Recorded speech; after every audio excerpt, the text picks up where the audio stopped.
The recording started, Jordan, and welcome back to the world.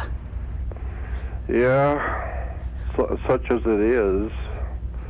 Yeah, it's been a long, hard journey trying to get my work out when I know that I'm up against the darkness of this world.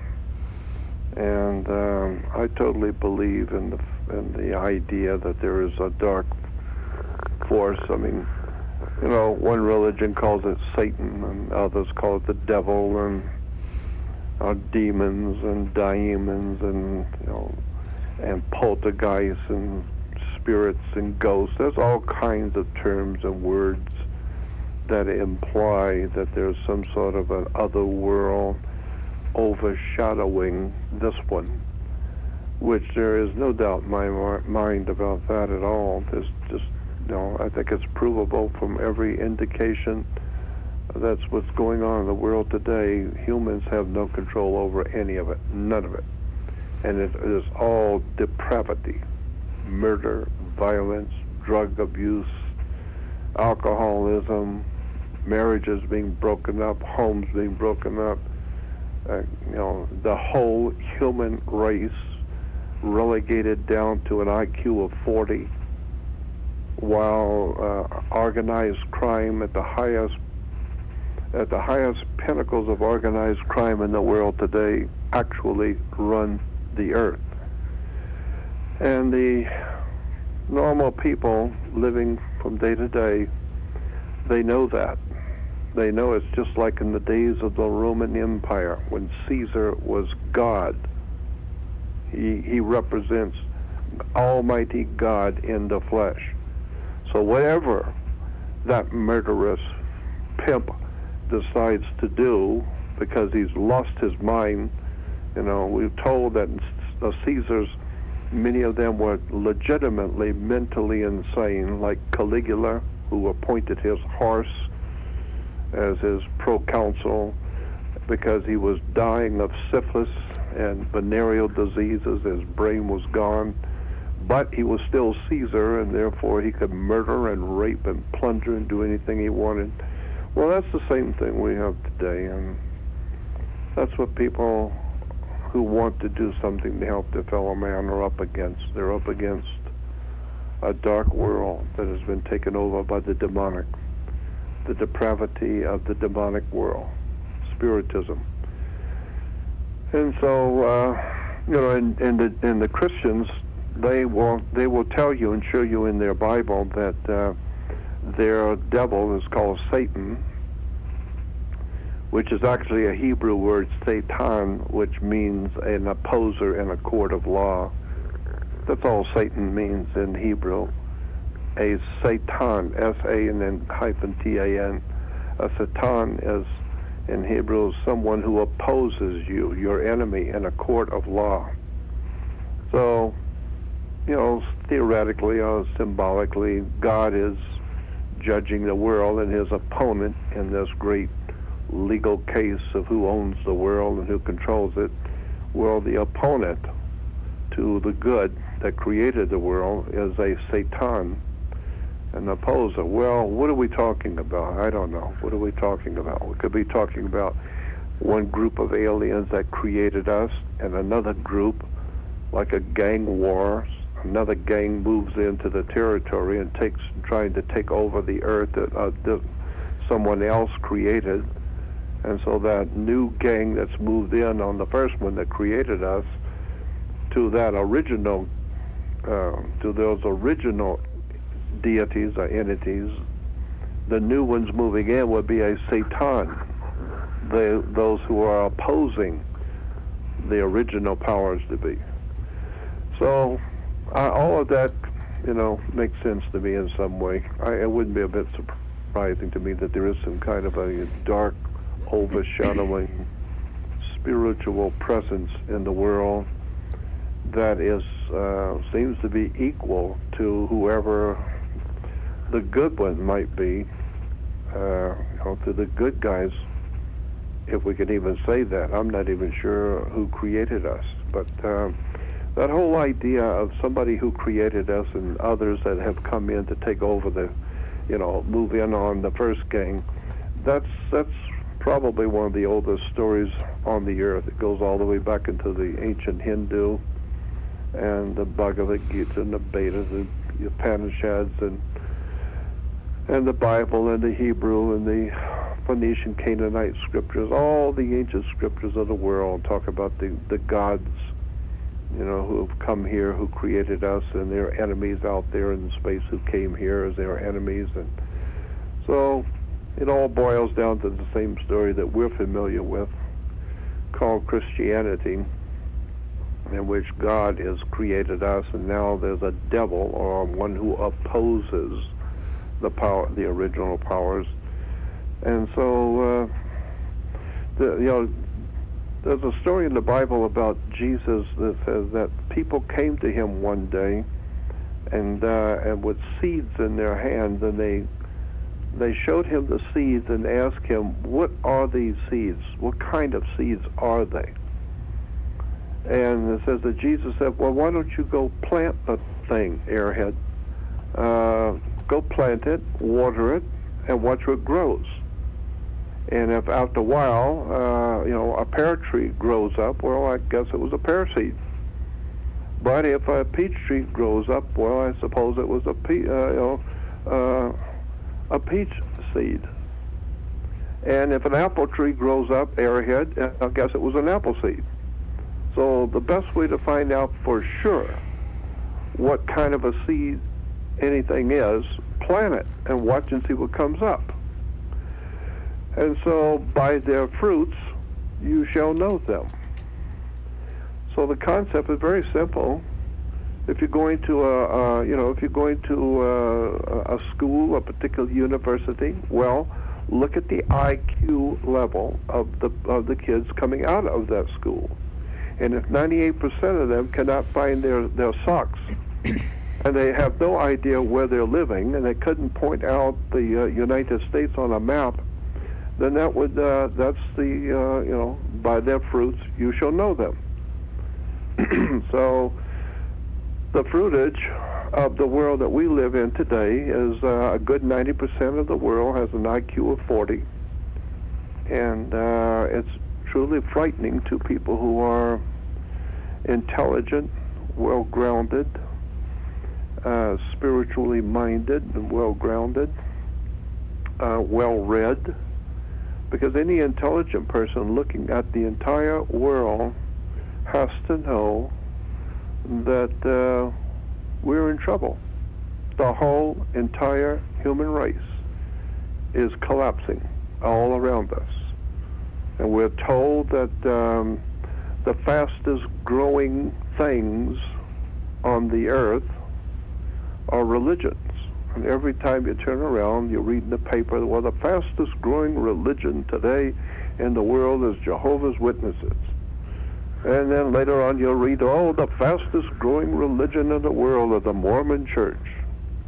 Well, now, of course, we're being told all over the world the fastest growing religion is the Islamic religion, Mohammedanism. So I don't know what that tells you about, where we're going as a human race. But if the fastest growing, and I think it probably is, the fastest growing religion in the world today is Islam, I think that's probably true. But it's only because 98% of the world's population, as I said, has an IQ of 40. And so it's very disturbing to me, except for the fact there is a light at the end of the tunnel for me in particular, is because I'm 73 and very sick, and I have a very bad heart, and my lungs are very bad, and I won't be here much longer, thank God. But what the world is telling me is that if Islam is the greatest and the fastest growing religion in the world, and it may be, it just tells me that the human race has lost its mind. The human race has lost its mind. Because anytime you see long-bearded goofballs ranting and raving, screaming and yelling with blades and daggers, marrying 6- and 7-year-old girls, and all the pornographic violence, filth, debauchery, moon worship, silly ass bullshit that we call Islam. Anybody who is civilized in this world looks at the Islamic religion and wants to puke. And so, but if it's the fastest growing religion, then that tells me that the human race as a species on the earth is doomed. There is no hope. Because if you get the overwhelming masses of majority loving people with towels on their heads running around raping little 7-year-olds and killing people and putting bombs on little 6-year-old children and sending them in to blow up themselves and everybody else, and then go to their temples and worship a moon god, Allah. I mean, anybody who's ever read anything in history, actually gotten a degree in comparative religions, knows what Islam is really all about. And it really is a mentally deranged. It's frightening how many people have bought into stupidity at its highest order. But that's not to say that Judaism or Christianity are any better, because they're not. It's just that Islam is attractive to so many people. I guess it's because grown men can marry little 7-year-old girls and consummate the marriage. And incidentally, in Islam, if you want a little 7-year-old for the night, you don't have to marry them. You can pay and get a license or something. I heard that gives you so that you're married for the night. And of course, they're raping boys.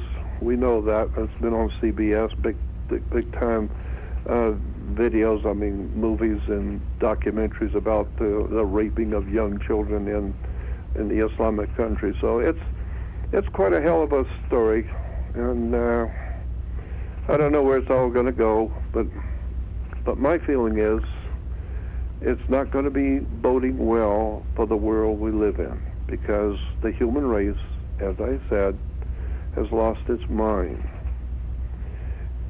And of course, when we see the Christian church, the greatest of all Christian churches, the Catholic Church, and they're out there with their pornography and violence and blessing the mafia, and mafiosis and gangsters are all being buried in the Catholic Church and getting, special burials in Rome for La Cosa Nostra and mafiosis and Nazis and Hitler and Martin Bormann and all of the other Nazis that were in business with the Vatican.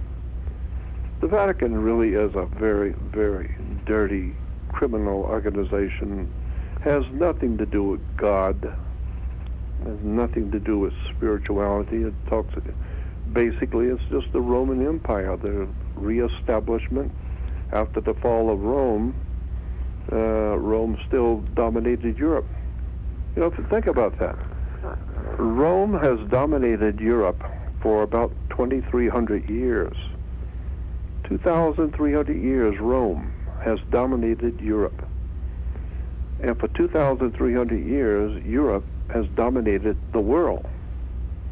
So what does that tell you? All the violence and bloodshed and drug running in South America, all of those Catholic countries, Vatican-controlled Catholic countries like Paraguay and Uruguay and Colombia, Brazil, all Catholic, all Roman Catholic, all drug-running, drug cartels, Medellin cartels. I mean, nobody seems to get the point. The Vatican's behind all of this stuff. I like what one news commentator said many years ago. Has anyone, I guess it was Dick Gregory, has anyone ever heard the Pope tell the people, the Catholic people, who supposedly follow the Pope religiously, and has anyone ever heard the Pope tell the Catholic people in Ireland not to kill their Protestant brothers, their brothers and sisters who live in Ireland, not to kill the Protestants and not to kill their children? Nobody's ever heard the popes, say anything about that, about the Catholics killing Protestants. But then again, nobody's ever heard Billy Graham or any of these other fat, slob, homosexual goofballs with their little fairy hairdos and little effeminate hairdos dancing around the stage, and with their boyfriends later on in the afternoon, with their boyfriends dancing on the stage and making hundreds of billions of dollars a year. But no one's ever heard any of these little mentally deranged moron Protestant ministers. They are really sick. But no one's ever heard any of the Protestants saying and to tell Ireland, Protestant Ireland, not to kill their Catholic brothers and sisters, that they're both supposed to be Christian. So both of you are supposed to be worshiping God and believing in Christ and Jesus. Why don't you all get along and be peaceful together? No. There's murder, violence, raping, and plundering all over Europe. Well, Jordan, all over the world. May I interject? Yeah. When you think about Germany, that was a Christian country. It went to war with Russia. That was a Christian country. Poland was a Christian country, and you had, as the three terms you always use, murder on an industrial scale, organized, financed, and directed. And I'm sure it was not organized and financed, directed by the meek and mild or the peasantry. No. And it's all under the umbrella of Christian nations. That's right.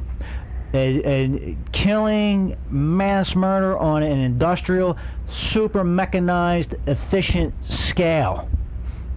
By their fruits you shall know them. And also, too, with this thing called religion, as you mentioned when you first started talking, the real word that you're discussing, it comes down to one word. The stories all have the common denominator of intervention. Something not human intervened in human affairs. And then quite literally, when you look at history, as you so eloquently explained, you are talking about once that intervention occurred, all hell, quite literally, broke loose. That's right. That's exactly the point.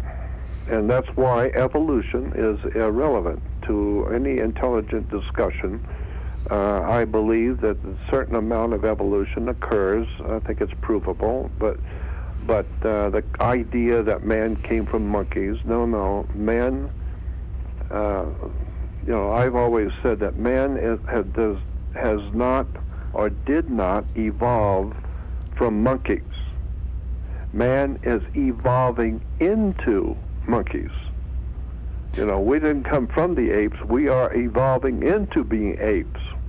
I think that's correct. They have Jordan. an IQ of about 30, and we've got a little bit less than that. The chimps are out there smarter than we are. Well, that is scientifically true. There are certain tasks, mental tasks, that chimps do perform better than humans. I mean, in terms of response, and you can view this on YouTube. It has to do with pattern recognition with numbers and things. And the humans, the chimps, have a better performance than the humans.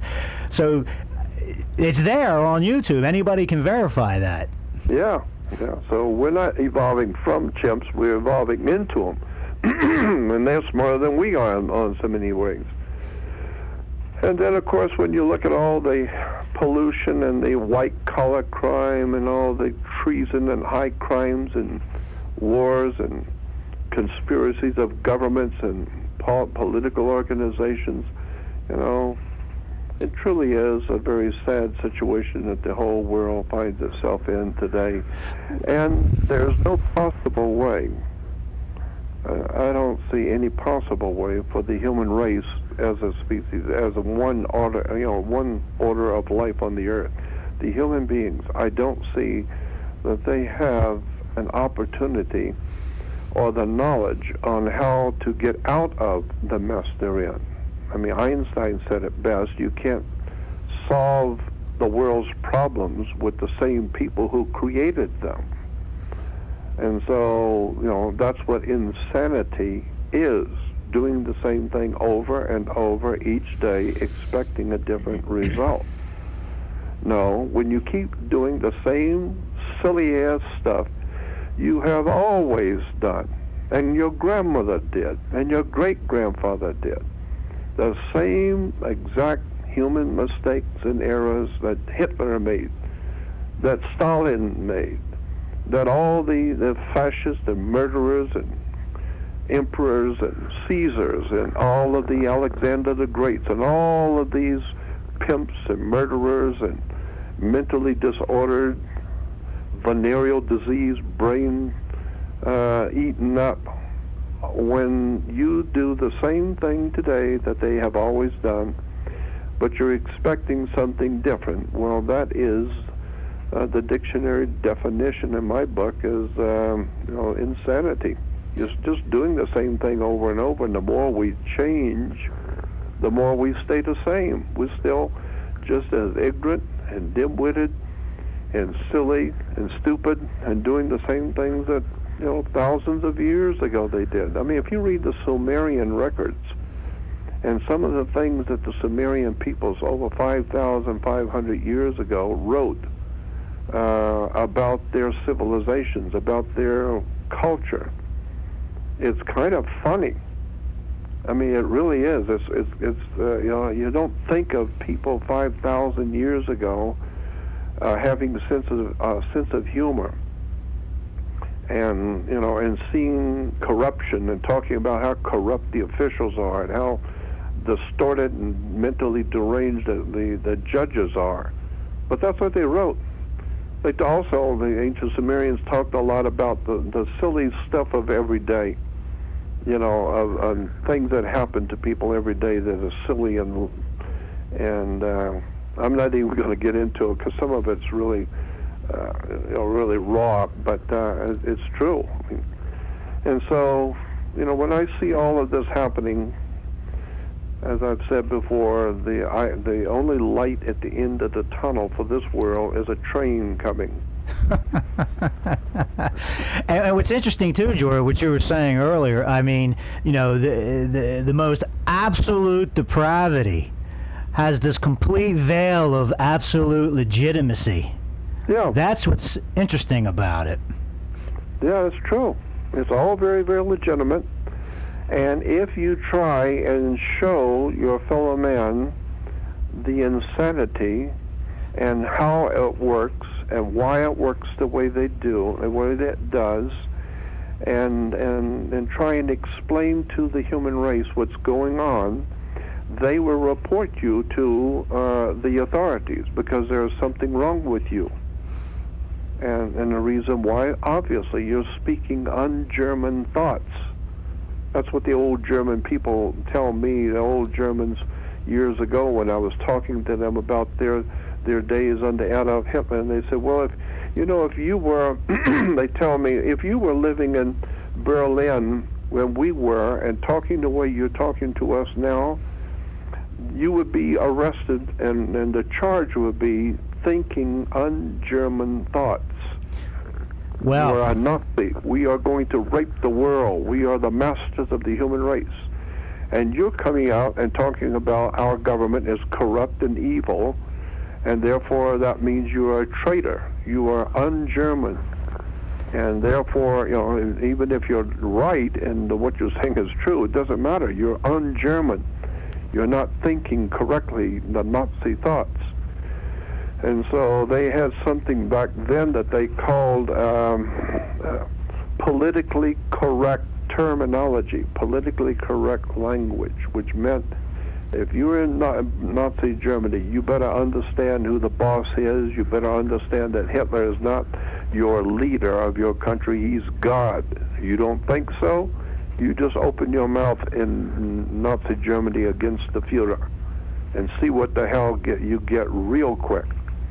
Well, that's the same thing we got today. If you say anything at all about anybody, all the corrupt, fascist, murdering, communist, Nazis, all these pimps and mentally deranged morons running the world, well, that's against the law. We can't say that. That's hate. That's hate mail. That's hate talk. I don't hate anybody. I'm just calling you what you are: mentally deranged, demonic. You know, all you got to do is look at the priest. He's running around with a black robe, raping your child, which is homosexuality, rape, pedophilia, all in one. Doesn't get any better. Under the complete veil of absolute legitimacy, represents God himself. That's it. That's why you have an altar boy, because you're offering up a boy on the altar. He's called an altar boy. And all of that goes back to Judaism, when Abraham was going to sacrifice his son on an altar. I mean, that's where the altar boy idea comes from, is Abraham in the Old Testament put his son Isaac on an altar to cut his throat. And so in the Old Testament, the Jewish Old Testament is filled with human sacrifice, pornography, violence, and God says, go and cut the penises off of all of your enemies and bring me their penises and bring me the foreskins and take their children and burn them with fire. And, you know, it's a loving God. But, and so all of that, you know, eventually, you know, comes into Christianity. And it didn't have to come into Islam. They've always had that silly crap. They've always had cutting children's heads and letting them bleed all over each other, and cutting people up and letting them bleed in the streets to show Allah how much they love him. They cut their children's, and then, of course, if their children say anything, they'll cut their heads off. So the world we live in is mentally disordered, but the problem is, as I see it, I think probably if I were asked what is the biggest single problem that the entire human race faces, and God knows, you know, we have plenty of problems, but I guess the biggest one that we face on the earth today is knowledge. Education and knowledge is gone. It has been taken from the human race, so that we humans, for the most part, the overwhelming majority of humans, are wandering around aimlessly. They have no idea how they were born, where they came from, what life is supposed to be, or where it came from, and where they're going when they die. They don't know how the body works. They don't know how politics works, or the banks, or government, or the police department. They don't know how anything works. All they know is getting laid, watching television, or running around to the ball game, or riding their motorcycles, or whatever it is that they do for a little human entertainment. But nobody seems to really understand what's going on the earth.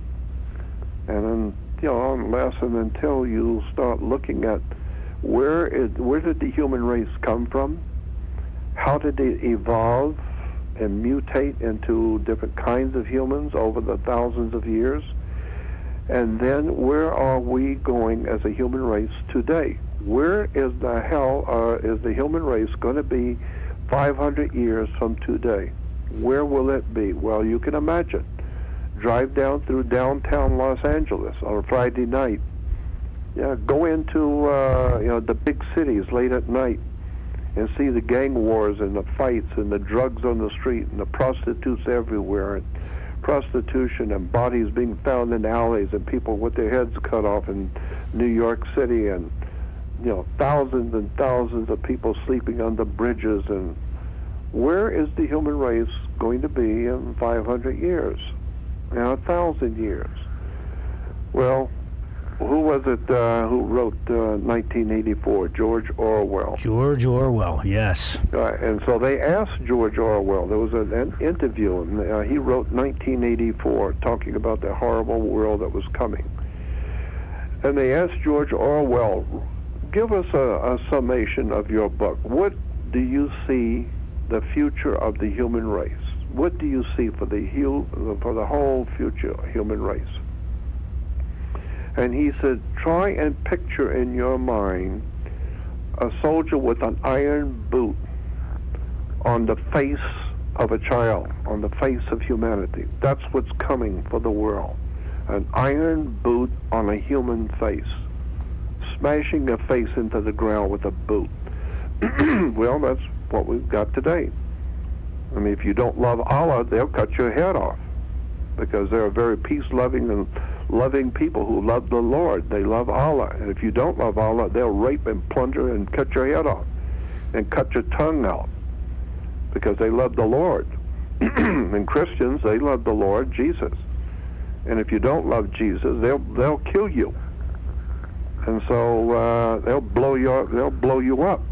So I just see that the whole human race is bent on self-destruction, and I realize that there's nothing you're going to do about it, that it's apocalyptic in its proportions, and that there will come a time when, probably there will come a time when, like with that 100 monkey theory, where one monkey does something, all of a sudden everybody's doing it.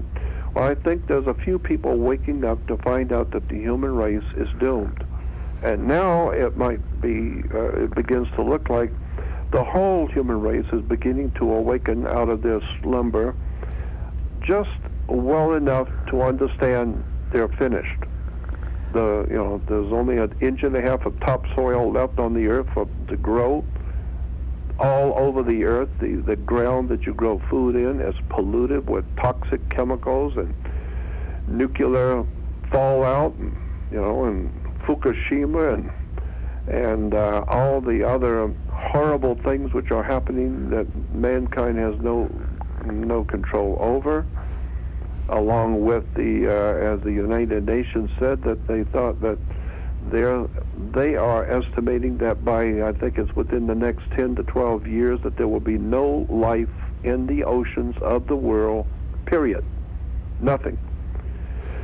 Well, I don't know what that does for your fish sandwiches, and for your fish dinners, and the peoples of the world that live on boating and fishing and depend on the fishing industry. When the UN says, well, probably within the next 20, 25 years, whatever that was, I was reading the article, they said there was coming a time very soon, within the next few years, when there would be no fish alive, period, all over the earth. That's how far gone the earth is. Reason why is because all the big corporations, not just in America, but all over the world, big corporations are dumping their toxic waste into the oceans and putting them in drums, highly poisonous toxic waste are being dumped into the oceans off of ships. We've got all kinds of documentary films showing that. Well, they've been doing that for, God knows, 50, 70 years. Well, those drums do get rusty on occasions, and down 6 miles down, 4 miles down in the ocean, the pressure is very, very powerful on containers that are rusting and falling apart to start with. So when they pop down there, they pop and release huge, enormous amounts of toxic poisons into the oceans of the world. All over the world this is happening. And down at the South Pole, the North Pole, and everywhere in between. The humans are raping the earth. And so unfortunately for whoever created us, we have become a disease. We murder our own children, we rape our own women, we destroy our food, we lie, we're detestable, we lap in the luxury of other people's heartache.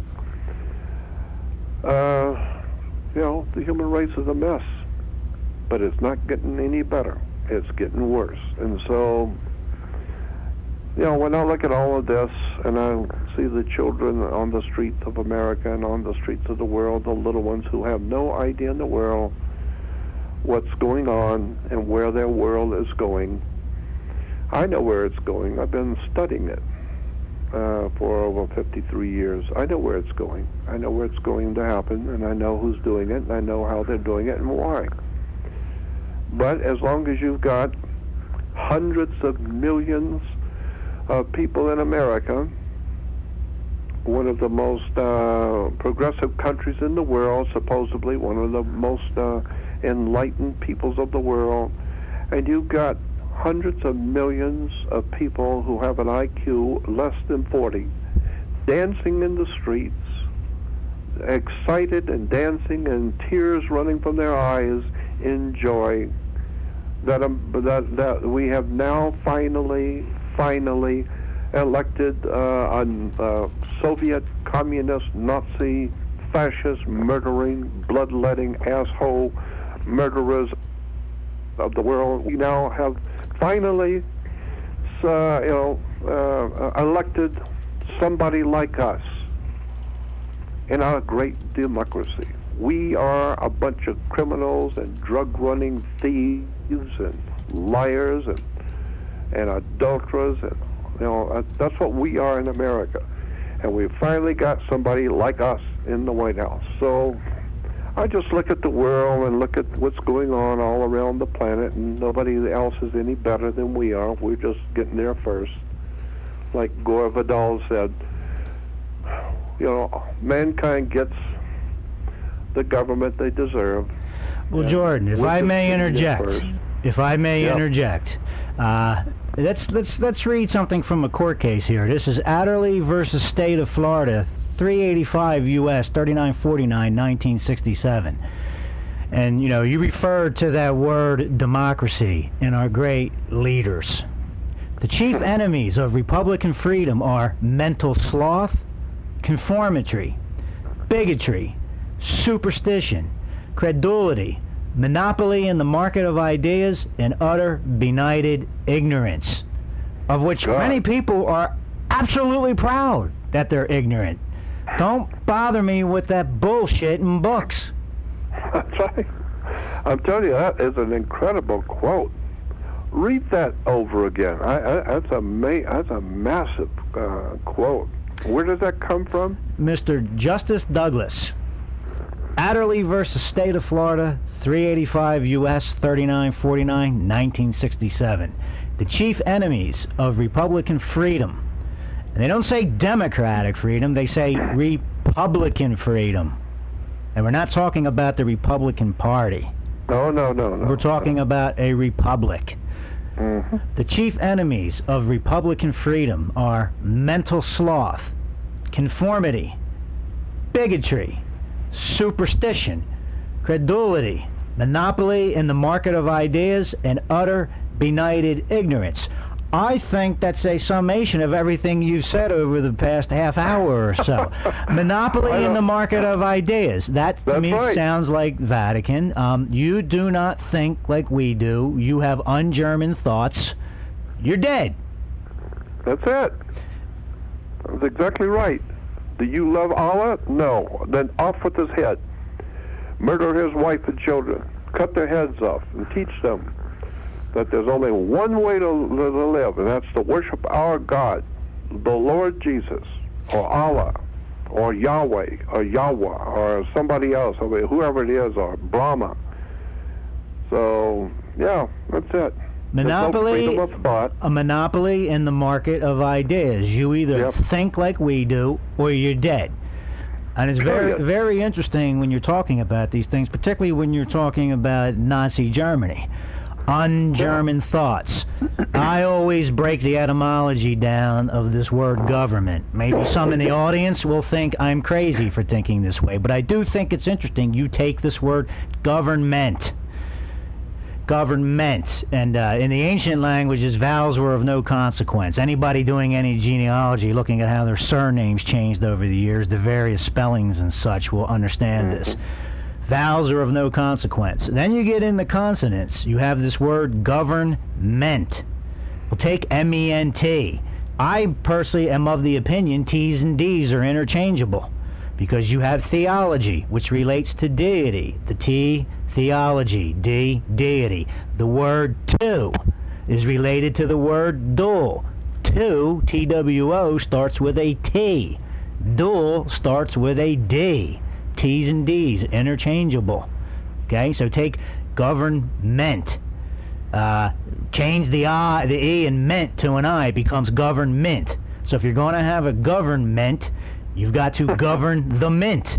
You've got to control the money. But take the word mint. T's and D's are interchangeable. Take mint. Make the T a D, it becomes mind. So to govern the mint, the money, you've got to control the mind. And as he says here, the chief enemies of Republican freedom are, among them, monopoly and the market of ideas.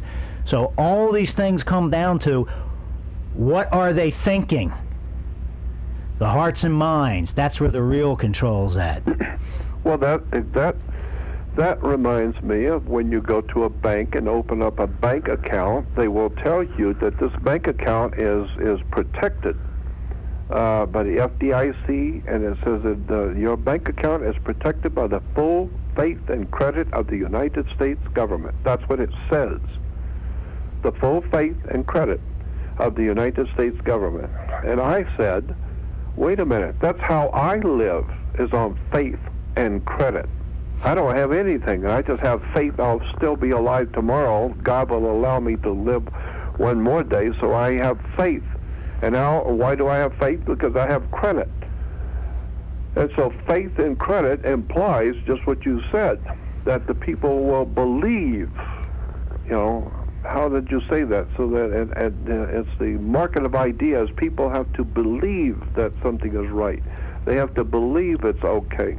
Well, as I was saying, Jordan, a government, a government, the mind. They're always interested in controlling the money. Government.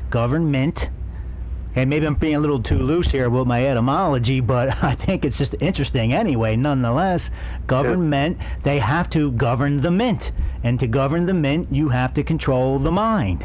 That's right, because if you don't have control of the mind, the people will not have faith and credit.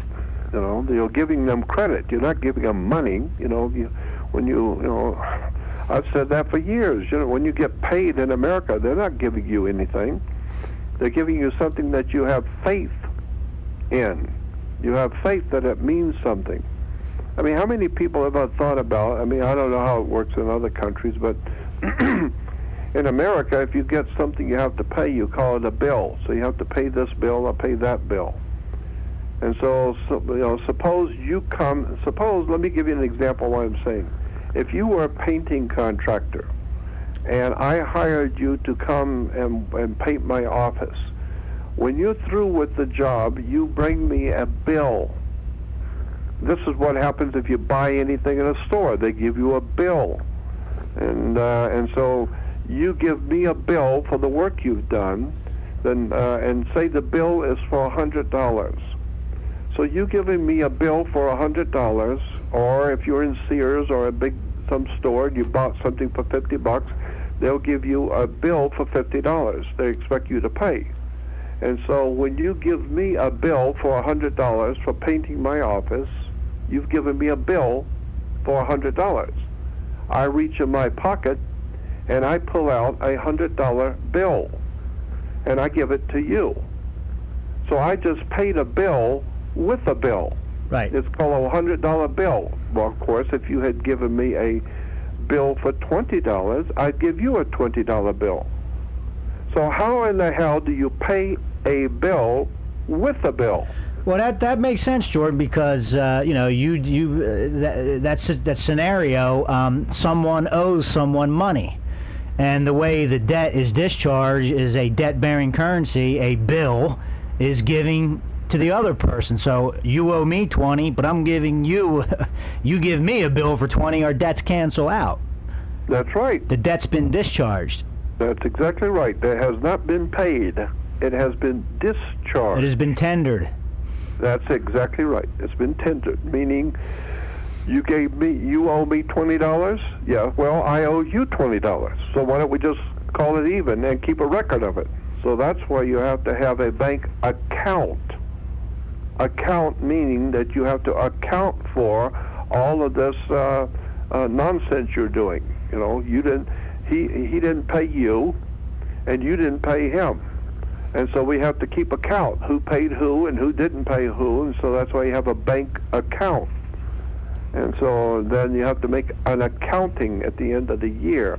And in America, We know that the corporation is the U.S. government is a corporation, and all big corporations, Sears, General Motors, General Electric, any and all big corporations have what they call in-house accounting, meaning they have their own accountants that are responsible each day to see how much money the company made, how much did it spend, how much does it owe, and so it's an in-house accounting for the corporation. Well, since the United States of America, the United States in Washington, D.C., is a corporation. It's a municipal corporation. It's a business.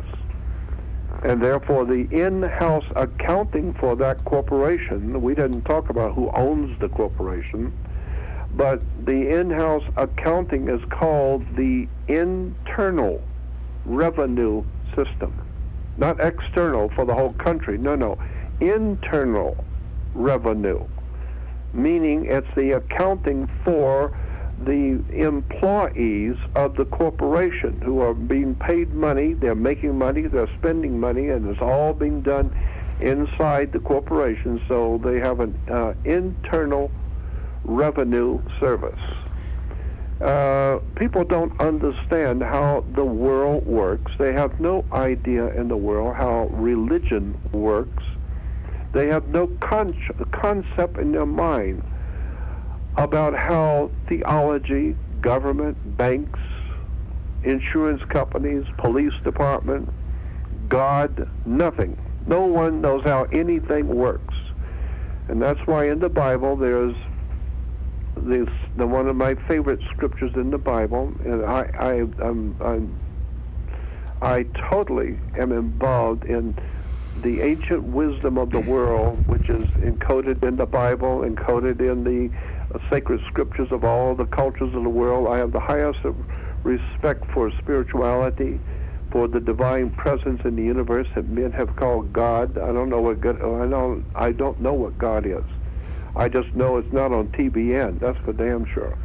And it's not on television, and it's not those silly-ass effeminates jumping around with their hairdos and their Rolex watches, making hundreds of millions of dollars a year to spend on their boyfriends in the Bahamas. It has nothing to do with that. It has to do with spirituality. So when I see in the scripture it says that the what is it about? Slips my mind right now. I think it's in the book of Ecclesiastes. It says, where there is no vision, the people perish. Let me say that again. Where there is no vision, the people perish. Well, that is precisely where we are today.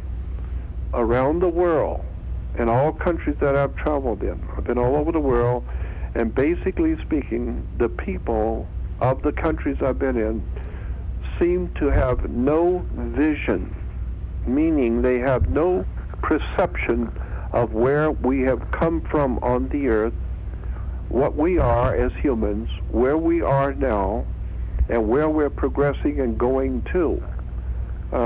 People just don't know. They don't know. All they know is they went to school and did what they did, and went to work and paid their bills and watched basketball and got old and died, and the government ripped them off, and they're dying in wars and dying of drugs and dying of stupidity and dying of...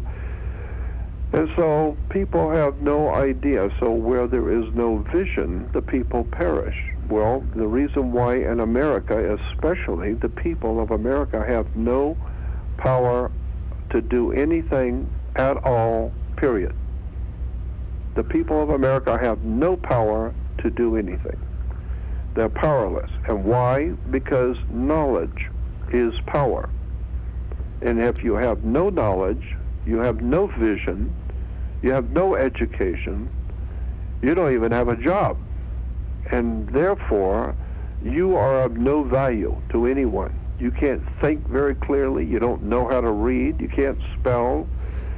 And so, thank God, at least we've got old cars to work on, and beer, and television, incredibly important television shows for Americans to watch, like Beavis and Butthead, and The Simpsons, and all the silly cartoons that laugh at Americans and laugh at this country and mock and laugh at Western civilization, while the insanity, the ungodly, demonic insanity we call Islam, with their murdering women and children and killing and bloodletting and dancing around and raping boys and marrying little 6-year-old girls and all that nonsense.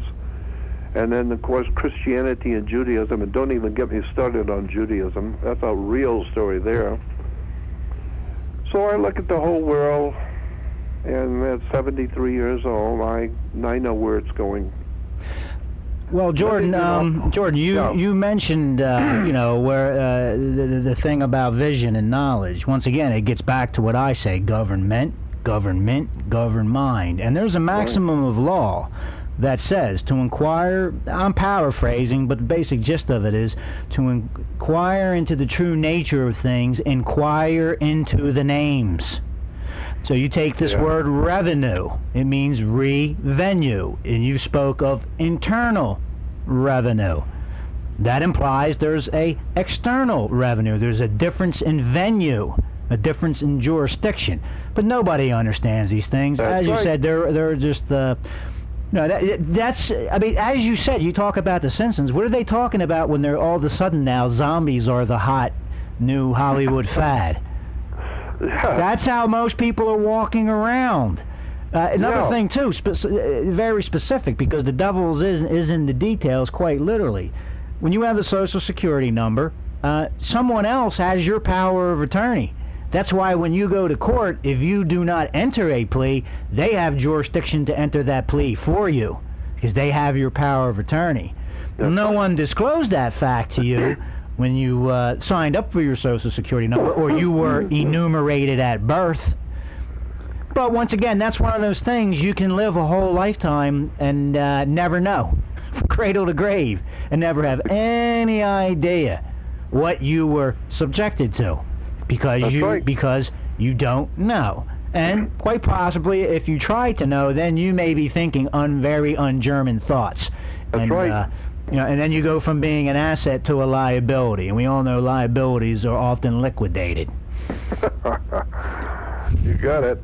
That's exactly right. So in America, if you are very smart, intelligent, well-read, and you're a doctor, or you're a professional in some field, and especially doctors in medical, and if you're trying to do something to help the human race, and legitimately a good scientist and doing some great work to heal some malady in the world, and to heal cancer, and if you find a cure to some disease and you're sincerely trying to help your fellow man, you will go to prison in America.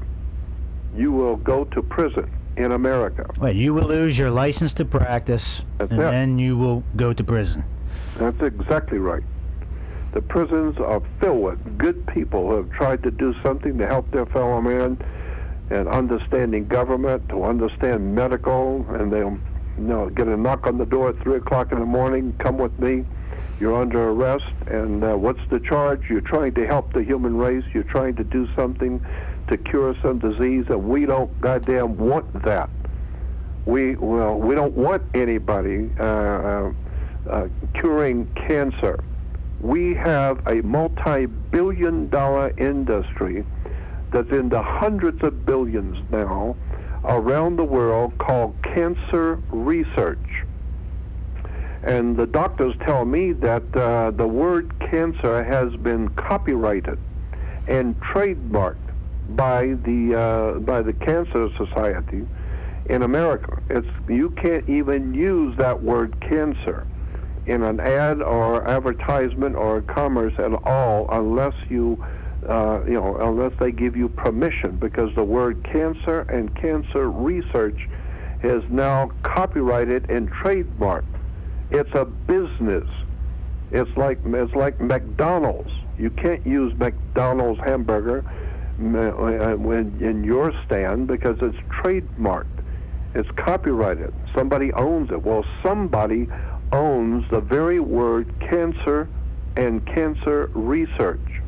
It's owned. And so it's making hundreds of billions of dollars a year off of the poor, slack, ignorant, ill-informed, unread, unwashed dingbats of the world who pour money into Cancer Research Incorporated. My God, the stupidity of the human race. When we know, we've already had proven, back in the 1900s, they already knew what caused cancer and how to cure it overnight. All you need to do is make yourself aware of the work of one man in particular, and I could give you 10 more. But one guy in particular, his name was Royal, R-O-Y-A-L, Rife. Royal Rife.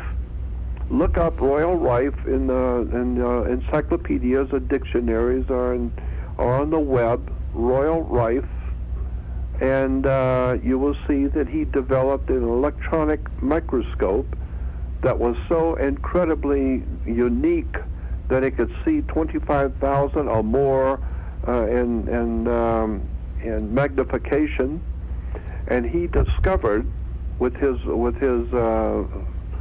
microscope that he invented, he discovered that all diseases and all germs vibrate at different frequencies, and so he connected to his microscope some kind of an electrical device that he could kill the frequencies of a particular disease. And so he found out all the different frequencies for all the different diseases, and then it was very simple. Royal Rife had a microscope, and he could tell what disease is taking over your body. Then he would electrically kill the frequency of that disease, and overnight you cure it.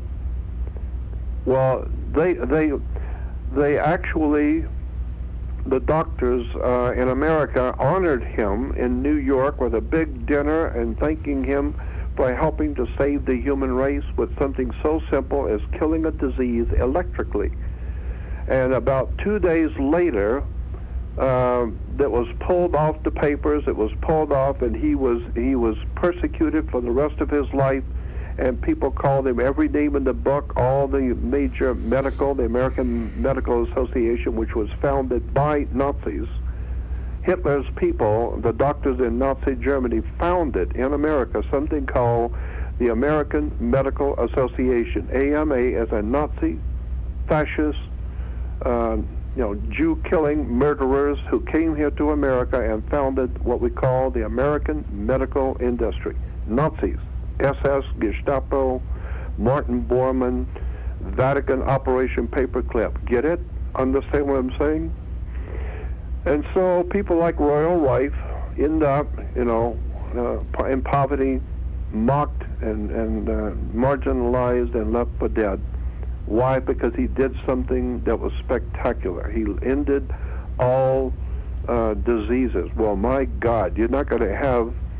Logic alone would tell you that if you're going to end all diseases with some silly-ass machine that just destroys all the disease electrically, that means nobody's going to be going to a doctor, airhead. Nobody's going to be going to a doctor because they don't need a doctor. So you've killed all the diseases, and we can't have that. You're going to prison. Well, that gets back to what Orwell talked about in 1984. That really is a book about the chicken shit pecking order, the hierarchical structure of society that must be imposed. Must be imposed from top down. And when you think of O'Brien and Winston Smith, it was all about mind control. That's why Winston Smith was tortured. He's holding up, 3 or 4 fingers, and Winston Smith's like, I see 3 fingers, and he's being tortured by O'Brien. No. Yep. So, it's about governance of the mind. And just, it leads into the question just how powerful the mind is. Once again, I always go back to that government, govern mind. And that gets into this whole issue of health, because that's your real wealth, is your health. So, of course, that has to be controlled on the molecular to the cellular level. Yeah. And all of this is very, very critical for the human race to understand. And I have said, when you get into the etymology of words are very important. Because using words in courts is not the same way you use that word on the street. We know that in America. Whatever words you use on the street, if you use those same words in a court, they mean something totally different. Well, totally different. George, take that word God. Is that word so much different than the word code? I mean, there's people who have a cod piece, and that cod piece covers the phallus. Okay? That's right. The word cod rhymes with God. I know people might think I'm being very loose with my etymology here, but cod rhymes with God.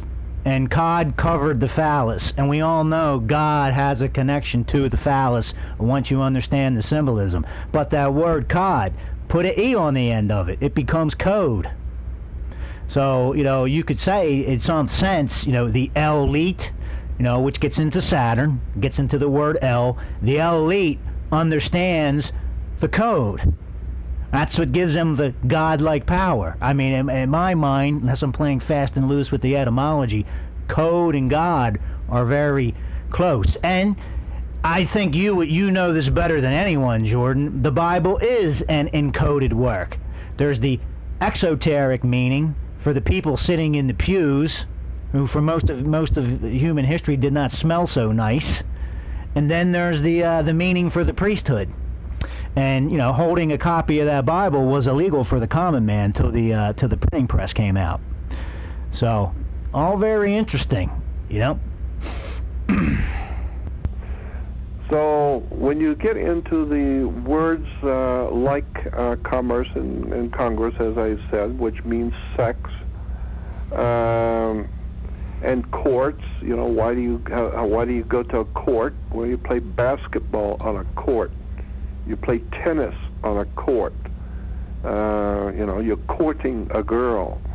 And so the whole idea is in law, in a court, is when you go into a court, obviously you have two teams. They're called teams of lawyers. So you have two teams. And somebody's getting screwed. In the end, it's an adversarial system. Somebody, I don't mean to be rude and interrupt, but somebody, when you go back to the sexual symbolism at all, somebody's getting screwed. Do go on, That's Jordan. exactly what it means. Commerce, Congress. You have chorus, and then you have Congress. Dictionary says Congress is sex. And so when you're talking about words, another classic example, because I want to get into a different subject, but to preface that subject, I would say that people use words all the time they don't understand, and it's ludicrous on the face of it that they're using words and terms that I know they don't realize what they're saying. But in a classic example is the word church. Christians go to church, but they have no idea in the world where the word church comes from. They think it sounds very spiritual and very holy, but in point of fact, no, it has nothing to do with spirituality, God, or anything holy. Go back and do your homework and find out where the word church comes from. Church is an English word, C-H-U-R-C-H, which directly comes from a Scottish word in Scotland, kirk, which is K-I-R-K or K-E-R-K, kirk. Kirk, if you're a Christian on Sunday morning in Scotland, you go to kirk. But if you're a Christian in England, you go to church. So church is kirk. And this is why, incidentally, you have Captain Kirk in Star Trek. Because Star Trek he's taking the world and he's taking mankind. Captain Kirk is taking mankind where it's never been before on a good ship, Enterprise. Why is it called Enterprise? Because enterprise is a business. And that's what the word church comes into the picture, because Kirk is church, and church is a business. And the word church, as I said, goes back to the Scottish word kirk, Captain Kirk. This is why churches are divided into denominations, like 10s and 20s and 50s, denominations. Because the word church, kirk, the word kirk, can be traced back to, in the ancient Middle East, when the Knights of Templars went into the Crusades in the Middle East. They learned a lot about the cultures of the Middle East. And in the Middle East and in ancient Greece and the ancient world, there was a goddess named Circe, C-E-R-E-S, or Circe. Mother Circe or Mother Circe. And she was worshipped all over the Middle East. And Mother Circe was a Greek goddess, as I said. And if you go back to the dictionary on Grecian mythology and look up Mother Circe, and it will tell you Mother Circe was able to hypnotize people in mass, hypnotize them, bring them into her home, and shut the door and lock it behind them so they couldn't get out, and then would take their brains and their minds, magically, with magic, would take their minds away so that they knew not who they were. They didn't know where they were because their brains and their minds had been taken away by Mother Circe. And then it says in Greek mythology that she could then eat them. She would live off of them like a spider with a fly, and it wraps you up and completely locks you down, and then it can take its time and eat you and live off of you. Well, that's what Mother Circe in Greek mythology was able to do: hypnotize, bring people in, lock them up, wrap them up, and take their brains, and then eat them. Well, that's exactly what Mother Circe, Mother Kirk, Mother Church does. Mother Church brings in people with her magic, with all their candles and all of their regalia of holiness, and the priests with the robes and all these beautiful music and organs. And that's another word you need to look into, organs, because they're blowing on an organ. And look it up in a dictionary, and you'll see that the musical instrument organ comes from the idea of a male organ. And it's a pipe. You're blowing on a male organ. So that's where it comes from. And so then when you understand that Mother Church is able to hypnotize people, bring them in, and lock them up, take their brains away, take their minds away, and then feed off of them. Well, of course, Mother Church is making hundreds of billions in America alone off of the poor, the weak, the ill-informed, the unread. It's just an incredible array of criminality that is blowing through the American society, where thousands and thousands of people on Sunday go on television Sunday mornings and look at what's going on with just countless thousands of people going to these mega churches, paying huge sums of money, and there's 25,000 people paying huge sums of money per seat. I don't know what that comes to every week, every Sunday, but it must be hundreds of millions. And then, of course, you have those other incredible comedy team on TBN, Trinity Broadcasting Company, with that poor, sick, mentally disordered woman with that big, huge, flowery wig on, the pink wig, and she's dancing around the stage with this enormous pink wig, I know the people who work for her. What's her name? Can't remember the name of those two mentally disordered people, the old guy and his wife. And, Jim Baker and Tammy Faye? No, those were the mentally disordered ones that went to prison. Okay. The other one was, who was it? I can't remember right now. I know who you're talking about. I know what they look like. Yeah, with those big, flowery, no. the big hairdos and all that kind of stuff. Well, I knew a very bright minister who knew them personally, but his job, he got a job. He quit the ministry because he found out what the TBN was really all about, and he went to work for a liquor store. And he worked in Balboa Island in Orange County, California. This minister that I knew, he was very, very bright. He had a PhD in the Dead Sea Scrolls, and he used to have all kinds of awards in his office, academic awards from around the world. But he fell out of love with religion and with the church. And so he went to work at a liquor store, and he used to tell us, we'd sit down on Balboa Island in Orange County, Southern California, and we'd sit at his house, and he would tell us all about religion, all about the universities, and why, if you're going to be a minister, you have to go to a seminary, and it goes back to the Seminole or seminary or semen. And so, and it all has to do with sex at the seminary, and then he would tell us about how at night when he was running the liquor store, the TBN, Trinity Broadcasting, for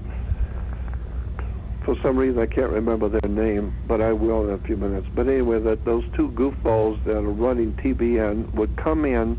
He said that they would drive in with a huge van, and every 2 or 3 nights they would come late night with a huge van and pick up thousands of dollars in whiskey and beer and all kinds of liquor, and he says sometimes we'd have to have 2 trips.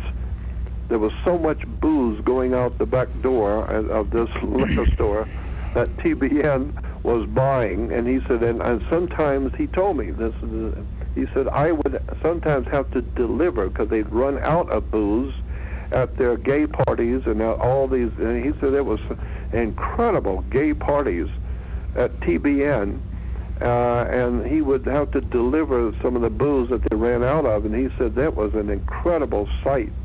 The heads of TBN drunk out of their mind, falling all over themselves, laughing and drinking. Sex, and he said, drugs, and rock and roll.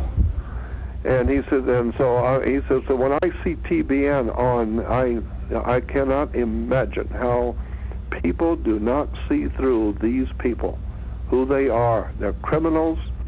They're into sex. They're into pornography. They're into child pornography. They're into drugs, all kinds of incredible stuff behind the scenes that he, used to deliver and see. So that's why I really don't, I'm not overjoyed about watching TBN and Trinity Broadcasting and Tammy Baker, that mentally deranged moron, and all those other goofies. And I mean, it's really this disgusting picture in America of what we call religion. Well, but the one thing they all have in mind is money, sex, and keep your people stupid. Make sure everybody is dancing around and doing this silly stuff, but make sure nobody questions the authority. So I've always known what was going on. I knew a long time ago what was happening. So happening. So happening. So happening. So happening. So happening.